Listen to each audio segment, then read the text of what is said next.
शेतकरी मित्रांनो, ज्या शेतकरी बांधवांच्या उन्हाळा कांद्याच्या लागवडी लेट आहेत किंवा उशिरा लागवड झाली आहे. आता माझा घरचाच प्लॉट आहे आणि घरचा प्लॉट आहे 16-17 डिसेंबरची लागवड आहे. 16-17 डिसेंबर 2025ची लागवड आहे.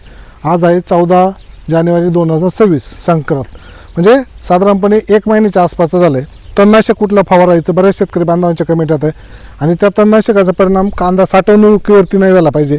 काय घेता तुम्ही बघा, या ठिकाणी जळालेलं तण आहे म्हणून इथलाच व्हिडिओ घेतला आहे की आपण काय गेलं पाहिजे. मी काय घेतलं ते सांगतो. बरेच शेतकरी बांधव विचारतात तुम्ही काय घरी काय फवारणी घेता, तर त्याच्यासाठी आम्ही घेतो गोल आणि टर्गा. गोल टर्गाचं हे कॉम्बिनेशन कायमस्वरूपी, आणि कांद्याला जो झटका बसू नये तो झटका बसू नये याच्यासाठी त्याच्यामध्ये घेतलं जातं झिंक. आपण या ठिकाणी बघू शकता की कांद्याला कुठलाही झटका बसला नाही, तण सगळं जळालेलं आहे. ज्या ठिकाणी जे दाट तण होतं ते दाट तणसुद्धा पूर्णपणे जळालेलं आहे. अशा पद्धतीनं गोल आणि टर्गा सुपर आणि त्याच्यामध्ये झिंक, झटका बसू नये मग किंवा पात शेंडेकर जळू नये याच्यासाठी जर आपण हे कॉम्बिनेशन घेतलं तर चांगल्या पद्धतीनं फायदा होतो.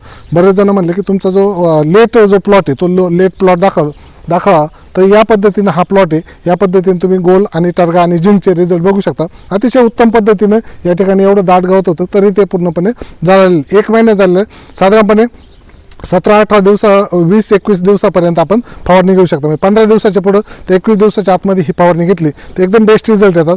तण कसं आहे, तण किती उतरून आले याच्यावरती डिपेंड असतं रिझल्ट. बरेच जण ओरडतात की रिझल्ट येत नाही आणि कांद्याला झटका बसतो. याच्यासाठी हा शेतकरी बांधवांसाठी आजचा व्हिडिओ आहे.